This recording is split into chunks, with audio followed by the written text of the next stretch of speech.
Gus Yakut juga orang Islam yang tidak mungkin menyamakan azan dengan gonggongan anjing.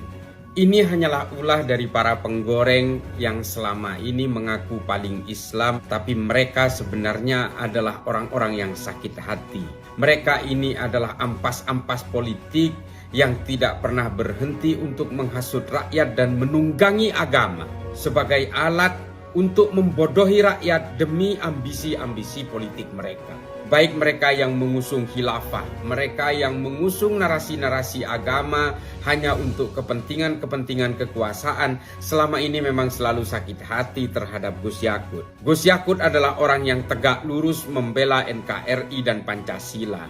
Dia dalam kebijakannya selalu merugikan kelompok-kelompok para penunggang agama. Mereka bisa jadi mengaku sebagai pendakwah, bisa jadi mengaku sebagai ulama. Mereka tahu sebenarnya di banyak negara, TOA juga dibatasi. Di Arab Saudi, di Malaysia, dan di hampir seluruh negara-negara yang mayoritas Islam di dunia. Kita harus kembali kepada substansi bahwa anjuran Gus Yakut ini adalah untuk membatasi bunyi TOA, bukan azannya. Soal gonggongan anjing dan sebagainya itu adalah analogi yang sama sekali tidak menghubungkan atau menyamakan antara azan dengan gonggongan anjing. Gus Yakut juga orang Islam. Gus Yakut juga tidak mungkin menyamakan azan dengan gonggongan anjing. Jadi kepada saudara-saudaraku, janganlah mau dihasut oleh kelompok-kelompok khawarij modern, khawarij digital.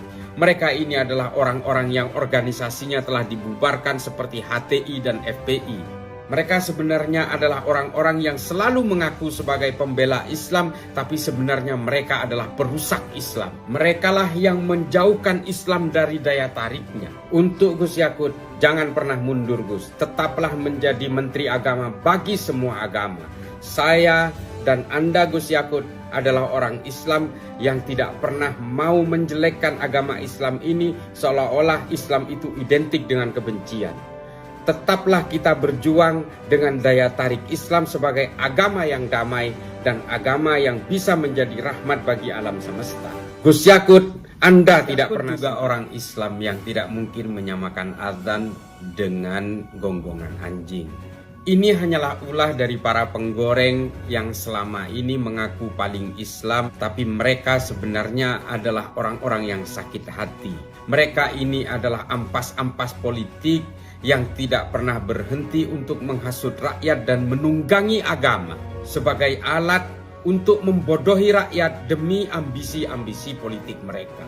Baik mereka yang mengusung khilafah, mereka yang mengusung narasi-narasi agama hanya untuk kepentingan-kepentingan kekuasaan, selama ini memang selalu sakit hati terhadap Gus Yakut. Gus Yakut adalah orang yang tegak lurus membela NKRI dan Pancasila. Dia dalam kebijakannya selalu merugikan kelompok-kelompok para penunggang agama.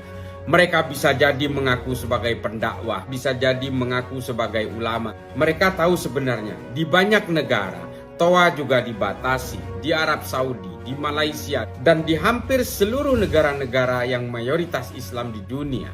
Kita harus kembali kepada substansi bahwa anjuran Gus Yakut ini adalah untuk membatasi bunyi TOA, bukan azannya. Soal gonggongan anjing dan sebagainya itu adalah analogi yang sama sekali tidak menghubungkan atau menyamakan antara azan dengan gonggongan anjing. Gus Yakut juga orang Islam. Gus Yakut juga tidak mungkin menyamakan azan dengan gonggongan anjing. Jadi kepada saudara-saudaraku, janganlah mau dihasut oleh kelompok-kelompok khawarij modern, khawarij digital. Mereka ini adalah orang-orang yang organisasinya telah dibubarkan seperti HTI dan FPI. Mereka sebenarnya adalah orang-orang yang selalu mengaku sebagai pembela Islam, tapi sebenarnya mereka adalah perusak Islam. Merekalah yang menjauhkan Islam dari daya tariknya. Untuk Gus Yakut, jangan pernah mundur Gus. Tetaplah menjadi Menteri Agama bagi semua agama.